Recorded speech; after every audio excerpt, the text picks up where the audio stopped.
Hello student, welcome to my channel .91। यदि आप हमारे चैनल पर न्यू स्टूडेंट हैं तो चैनल को सब्सक्राइब कर लीजिए और वीडियो को लाइक कर दीजिए। चलिए आज की क्लास शुरू करते हैं। देखते हैं पहला क्वेश्चन। जिग एक डिवाइस है जो क्या करता है?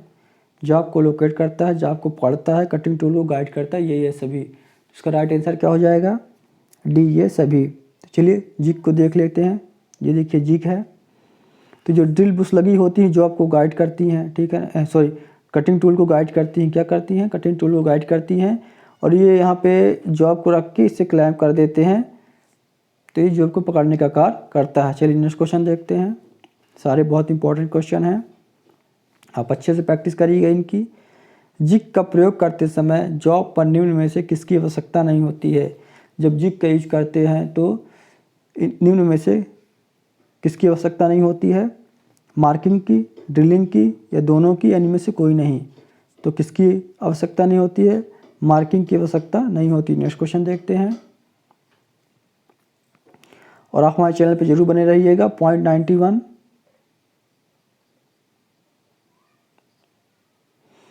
बोर्ड लोकेशन के लिए निम्न में से किस जिग का प्रयोग किया जाता है? बोर्ड लोकेशन के लिए निम्न में से किस जिग का प्रयोग किया जाता है? Box jig, table jig, post jig. तो राइट आंसर क्या हो जाएगा? सी, पोस्ट जिग का प्रयोग करते हैं। और चलिए पोस्ट जिग को देख लेते हैं चित्र के माध्यम से। ये देखिए पोस्ट जिग है, अच्छे से आप देख लीजिएगा। कभी कभी चित्र से भी क्वेश्चन डायरेक्ट चित्र को दे देता है, क्वेश्चन पूछ लेता है, तो इसको आप याद रखिएगा, ये पोस्ट जिग है। चलिए नेक्स्ट क्वेश्चन देखते हैं।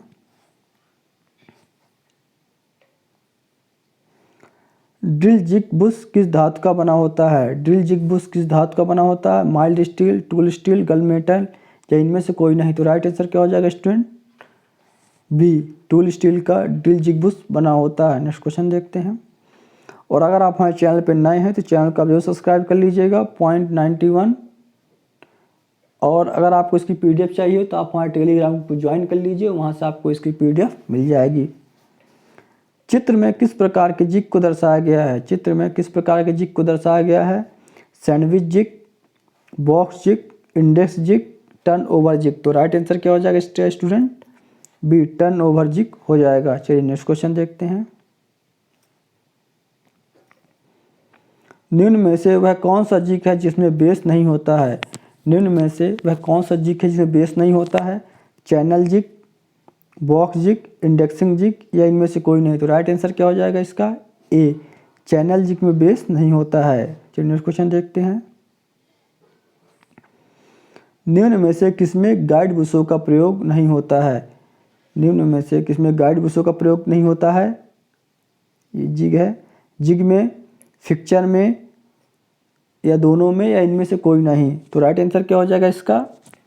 गाइड बुशों का प्रयोग किस में नहीं होता है? बी, फिक्चर में गाइड बुशों का प्रयोग नहीं होता है। चलिए नेक्स्ट क्वेश्चन देखते हैं। स्पिरिट लेवल में प्रयुक्त कांच की ट्यूब में प्रयोग किया जाता है। क्या प्रयोग किया जाता है? जल, तेल, एल्कोहल। तो क्या प्रयोग किया जाता है? इसका राइट आंसर क्या हो जाएगा? एल्कोहल का प्रयोग किया जाता है। जो ट्यूब होती है उसमें एल्कोहल का प्रयोग किया जाता है। और ये इंपॉर्टेंट, बहुत इंपॉर्टेंट क्वेश्चन है, कई बार रिपीट हुआ है एग्जाम में। चलिए नेक्स्ट क्वेश्चन देखते हैं। स्पिरिट लेवल की रीडिंग में त्रुटि का कारण क्या है? जब हम रीडिंग लेते हैं तो त्रुटि का कारण क्या है? गलत ग्रेजुएशन, मापक की निजी त्रुटि, ताप का प्रभाव, या ये सभी। तो राइट आंसर क्या हो जाएगा इसका? डी, क्या हो जाएगा? डी, ये सभी हैं। गलत ग्रेजुएशन भी है, मापक की निजी त्रुटि भी है, और ताप का प्रभाव भी है। चलिए नेक्स्ट क्वेश्चन देखते हैं। मशीनों के अनुरक्षण से क्या होता है? उत्पादन दर बढ़ती है, उत्पादों में परिशुद्धता आती है, मशीनें सुचारू रूप से कार्य करती हैं, ये सभी। तो राइट आंसर क्या हो जाएगा? जब हम मशीन को मेंटेन करके रखते हैं तो उत्पादन दर भी बढ़ती है, उत्पादों में परिशुद्धता भी आती है, और मशीनें सुचारू रूप से कार्य भी करती हैं। तो राइट आंसर क्या हो जाएगा इसका? इसका राइट आंसर हो जाएगा डी। चलिए नेक्स्ट क्वेश्चन देखते हैं। स्टूडेंट, अब आपका समय बहुत कम बचा है, एग्ज़ाम बहुत नज़दीक है, तो आप अच्छे से प्रैक्टिस करिएगा। जॉकी पुली का प्रयोग किया जाता है। जो जॉकी पुली होती है उसका प्रयोग कहाँ किया जाता है? केंद्रीकरण के लिए, तनावपन के लिए, उदासीनीकरण के लिए, या इनमें से कोई नहीं। तो राइट आंसर क्या हो जाएगा इसका? क्या हो जाएगा? सी, उदासीनीकरण के लिए जॉकी पुली का प्रयोग किया जाता है? नेक्स्ट क्वेश्चन देखते हैं। जब चालक पुली चलित पुली को खींचती है तो खींचने वाली साइड की लंबाई बढ़ जाती है। बेल्ट की लंबाई में होने वाला परिवर्तन कहलाता है। जब चालक पुली चलित पुली को खींचती है तो खींचने वाली साइड की लंबाई बढ़ जाती है। बेल्ट की लंबाई में होने वाला परिवर्तन को क्या कहलाता है? क्राउनिंग, क्रीप, स्लिप या इनमें से कोई नहीं। तो राइट आंसर क्या हो जाएगा इसका? बी, क्रीप कहलाती है, जो बेल्ट की लंबाई में परिवर्तन होता है। नेक्स्ट क्वेश्चन देखते हैं। शक्ति ट्रांसफर करते समय बेल्ट को स्लिप होने से बचाने के लिए इनमें से किस पुली का प्रयोग किया जाता है? जब पावर ट्रांसफ़र करते हैं तो बेल्ट होता है, वो स्लिप होने से बचाने के लिए किस पुली का प्रयोग किया जाता है? Jockey pulley, loose and fast pulley, chain pulley या इनमें से कोई नहीं। तो राइट आंसर क्या हो जाएगा स्टूडेंट इसका? ए, जॉकी पुली का प्रयोग किया जाता है। चलिए नेक्स्ट क्वेश्चन देखते हैं। और देखिए जॉकी पुली को देख लेते हैं। ये देखिए जॉकी पुली है, ये जॉकी पुली ऐसी होती है। ये देखिए जॉकी पुली लगी हुई है। ये चालक पुली है, ये चलित पुली है, ये स्लैग साइड है, ये चालक साइड है। ठीक है, आई होप आपको अच्छे से समझ में आ गया होगा। नेक्स्ट क्वेश्चन देखते हैं।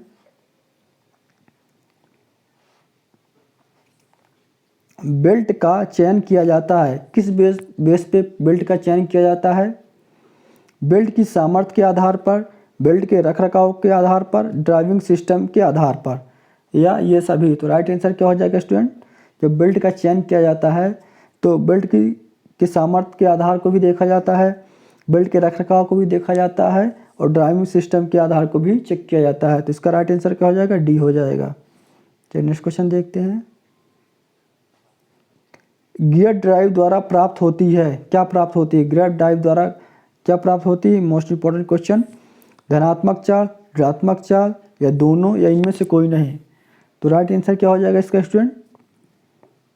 ए, धनात्मक चाल प्राप्त होती है। और आप चैनल पर नए हैं तो आप चैनल को सब्सक्राइब कर लेना। पॉइंट 91। चलिए नेक्स्ट क्वेश्चन देखते हैं।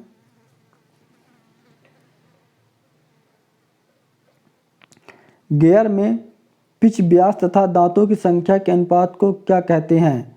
गियर में पिच व्यास तथा दांतों की संख्या के अनुपात को कहते हैं, क्या कहते हैं? पिच, अडेंडम, डिडेंडम या इनमें से कोई नहीं।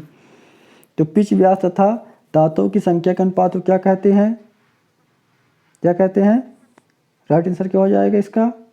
बी, अडेंडम कहते हैं। क्या कहते हैं? अडेंडम कहते हैं। चलिए नेक्स्ट क्वेश्चन देखते हैं। कम स्थान में अधिक शक्ति ट्रांसफर करने के लिए किस ड्राइव का उपयोग किया जाता है? कम स्थान में अधिक शक्ति ट्रांसफर करने के लिए किस ड्राइव का प्रयोग किया जाता है? बेल्ट ड्राइव, चेन ड्राइव, पुली ड्राइव या इनमें से कोई नहीं। तो राइट आंसर क्या हो जाएगा स्टूडेंट इसका? बी, चेन ड्राइव का प्रयोग किया जाता है। किसका प्रयोग किया जाता है? चेन ड्राइव का प्रयोग किया जाता है। चलिए नेक्स्ट क्वेश्चन देखते हैं। रोप ड्राइव में किस प्रकार की रोप का उपयोग किया जाता है? रोप ड्राइव में किस प्रकार की रोप का उपयोग किया जाता है? वायर रोप का, मनीला रोप का, हैम्प रोप का या इनमें से कोई नहीं। तो राइट आंसर क्या हो जाएगा स्टूडेंट इसका? वायर रोप का प्रयोग किया जाता है। चलिए नेक्स्ट क्वेश्चन देखते हैं। किस शाफ्ट का प्रयोग गति की दिशा में परिवर्तन के लिए किया जाता है? किस शाफ्ट का प्रयोग गति की दिशा में परिवर्तन करने के लिए किया जाता है? Counter shaft, crank shaft, cam shaft या इनमें से कोई नहीं। तो गति की दिशा परिवर्तन करने के लिए किसका प्रयोग किया जाता है? कैम शाफ्ट का प्रयोग किया जाता है। किसका प्रयोग किया जाता है? कैम शाफ्ट का प्रयोग किया जाता है। चलिए नेक्स्ट क्वेश्चन देखते हैं। और आप हमारे चैनल को जरूर सब्सक्राइब कर लीजिएगा। पॉइंट 91 और इसका PDF चाहिए तो आप हमारे टेलीग्राम को ज्वाइन कर लीजिए।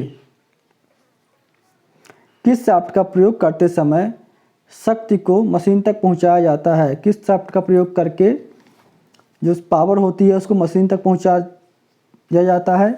क्रैंक शाफ्ट का, काउंटर शाफ्ट का, कैम शाफ्ट का या इनमें से कोई नहीं। तो किसका यूज करके पावर को मशीन तक पहुंचाते हैं? राइट आंसर क्या हो जाएगा इसका? बी, काउंटर शाफ्ट का यूज करके पहुंचाया जाता है। चलिए नेक्स्ट क्वेश्चन देखते हैं। घर्षण क्लच का लाभ है तो घर्षण क्लच का क्या लाभ है? Smooth attachment, instant and easy engagement, simple and easy regulating. तो राइट आंसर क्या हो जाएगा इसका स्टूडेंट? इसका हो जाएगा डी। क्या हो जाएगा? स्मूथ अटैचमेंट हो गया, तत्कालिक और आसान संलग्नता हो गया, सरल और असमान रेगुलेटिंग। तो राइट आंसर क्या हो जाएगा? ये सभी हो जाएगा। चलिए नेक्स्ट क्वेश्चन देखते हैं। छोटे तथा कम शक्ति के दो पहिया वाहनों में से कौन सा क्लच प्रयोग किया जाता है? छोटे तथा कम शक्ति के दो पहिया वाहनों में कौन सा क्लच प्रयोग किया जाता है? Multiplate clutch, centrifugal clutch, single plate clutch. या इनमें से कोई नहीं, तो कौन सा क्लच प्रयोग किया जाता है? Centrifugal clutch. किसका प्रयोग किया जाता है? सेंट्रीफ्यूगल क्लच का प्रयोग किया जाता है। फ्लेंज कपलिंग में फ्लेंज बनाई जाती है। फ्लेंज कपलिंग में फ्लेंज किससे बनाई जाती है? कास्ट आयरन से, पिक आयरन से, माइल्ड स्टील से, या इनमें से कोई नहीं। तो राइट आंसर क्या हो जाएगा स्टूडेंट्स का? ए, कास्ट आयरन से बनाई जाती है। चलिए नेक्स्ट क्वेश्चन देखते हैं। चित्र में दिखाए गए क्लच का नाम क्या है? चित्र में दिखाए गए क्लच का क्या नाम है? Multiplate clutch, centrifugal clutch, single plate clutch, या इनमें से कोई नहीं। तो राइट आंसर क्या हो जाएगा इसका? B, centrifugal clutch. क्या हो जाएगा? Centrifugal clutch. आप देख लेते हैं, ये बाहर पार्ट है, ये इनर पार्ट है, ये सेंट्रीफ्यूगल बाहर है, ये रबिंग सरफेस है। तो ये कौन सा क्लच है? Centrifugal clutch. चलिए नेक्स्ट क्वेश्चन देखते हैं, और आज का ये आखिरी क्वेश्चन है। पुली का वेगानुपात क्या होता है? जो पुली होता है उसका वेगानुपात क्या होता है? d1/d2 equal to n2/n1, d1/d2 equal to n1/n2, या d2/d1 इक्वल टू n1/n2। इनमें से कोई नहीं। तो राइट आंसर क्या हो जाएगा इसका? ए। क्या होता है? d1/d2 equal to n2/n1। तो स्टूडेंट आज के हमारे 25 क्वेश्चन कंप्लीट होते हैं। यदि आप हमारे चैनल पर नए हैं तो चैनल को आप जरूर सब्सक्राइब कर लीजिएगा पॉइंट 91, और वीडियो को लाइक कर दीजिए। और अगर इसका PDF चाहिए तो आप हमारे टेलीग्राम ग्रुप को ज्वाइन कर लीजिए, जिसका लिंक वीडियो के डिस्क्रिप्शन में दे दिया जाता है। तो आज के लिए इतना ही। Thank you very much.